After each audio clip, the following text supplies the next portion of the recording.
Good choices, we score good on our ACT, we make good grades, we get a scholarship, right? We make bad choices, you wind up carrying a cane, wearing a brace. When I was a kid, I wanted to fit in, I wanted to be cool, I wanted to be liked. I think that's pretty normal. One of my friends one day started drinking, and I felt like if I was going to stay in that circle of friends that I needed to. It was my choice, but I did. And then some of my friends started smoking dope, and I did that too. Well, at first I felt like I needed to fit in the group, and then in the end I did it because I wanted to. It was my choice. When I was a senior in high school, a state trooper and a lady from MAD, Mothers Against Drunk Driving, came to my school, spoke to us. I thought it was funny. I thought it was a joke. Happened to someone that lives at the end of the block. No one knows and no one cares.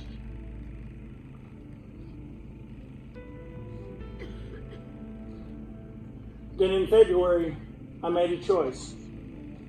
Was out with my friends, drinking, partying, having a good time. I made the choice to drink. I made the choice to drive. I accept full responsibility.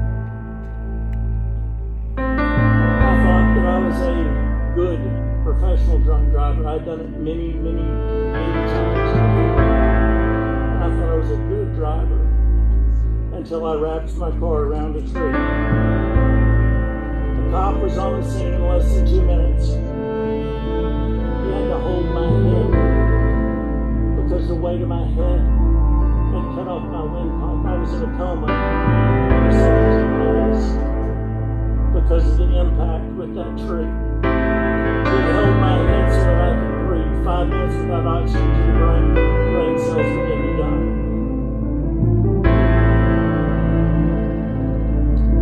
Those were my consequences. My blood alcohol level was 0.29. Spent 17 days in a coma. After I came out of it, I spent about a month. A little longer, semi-comatose. I spent 5 months in the hospital for physical rehabilitation. My consequences. Yes, I did consider suicide. Suicide is a permanent solution to a temporary problem. Suicide doesn't end the pain, it transfers the pain to all your friends and family. I bruised my brain, the left side of my brain controls the right side of my body. I keep the braces, the cane. Whenever I have an opportunity to talk with people like y'all, I think it's good to have a physical eye, an example that those were my consequences for about 20 years. Had ankle surgery about 8 years ago. Praise God, I no longer need those. This is a simulation, guys. This is real. Simulation of a real event. This happens, it's happened to my friends that have died. They're not here to share with you like I am. And it won't be long until some of y'all are going to know people that have died because of their choices. I thank y'all very much. I hope y'all enjoy this. I hope y'all learn something from what I've been through and from this as well. Thank you. The scene you are about to see is a simulation of what happens at the scene of an accident. Each of the elements depicted are based on actual calls that police, EMS, and fire departments must respond to many times during the year. You will see a recreation of the immediate aftermath of a head-on collision between two cars on a street here in Garland County.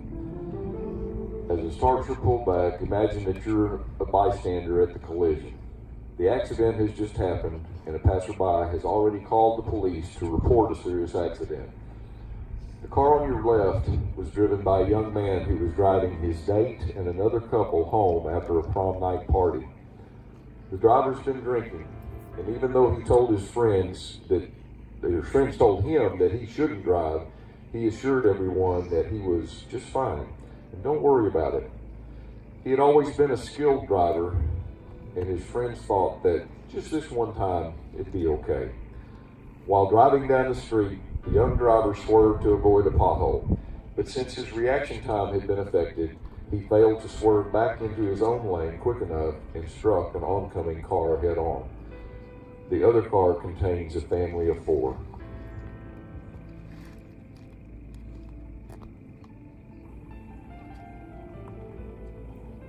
Oh my God, James, watch out!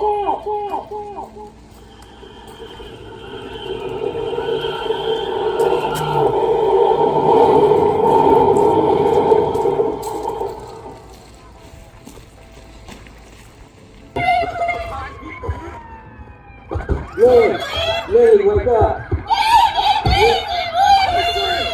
Somebody call 911 now! Lily, baby! Lily, wake up!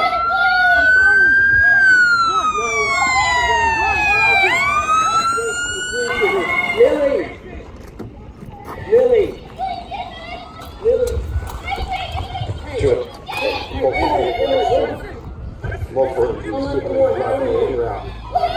Call 911. Officer, come here. Hey, come here. This is my daughter. Lily. Sergeant Schroeder, wake up for me. I'm Josh. Yeah. Okay. Get someone here, man. Baby, it's okay. Firefighters on. It's okay, baby. It's okay. She looks okay. Lily. Where's the ambulance?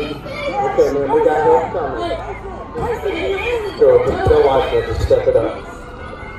No, do it. Go, will you go? My daughter's not breathing well. I don't know. She okay? Lily, talk to her, baby. Talk to her. Talk to me. Lily. Glasses. Hey. Kids, in the back seat. Yeah, whatever. This is Luke. Okay? You understand?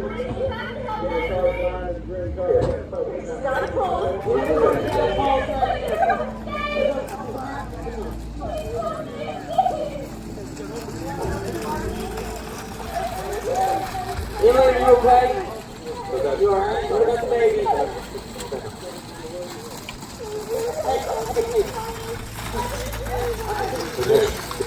One leg stand. Okay, what up? You good? Now have you put your left foot on the knife. Oh, hold on, whatever you need. Put your right foot right. Okay, what Say yes. can I do? Okay. Can I do? You good? Okay, I got it. Good. Go right there. I'm going to show you how to do this. We'll take 9 small steps in a prescribed manner, just like this. 1, 2, 3, so on and so forth, all the way to 9. What else wrong with her? Foot's going to be going to take the scissors. Come.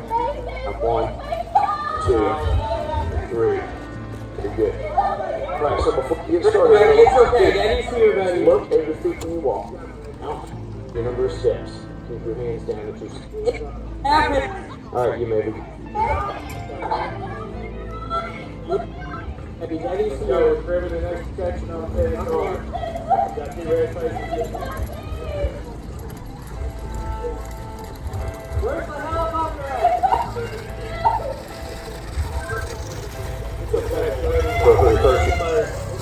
There.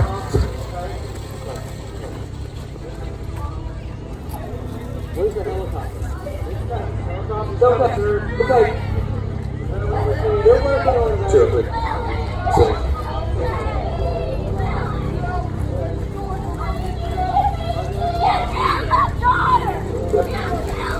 Alright. You do a thing. So what I'm doing, I'll tell you to just start.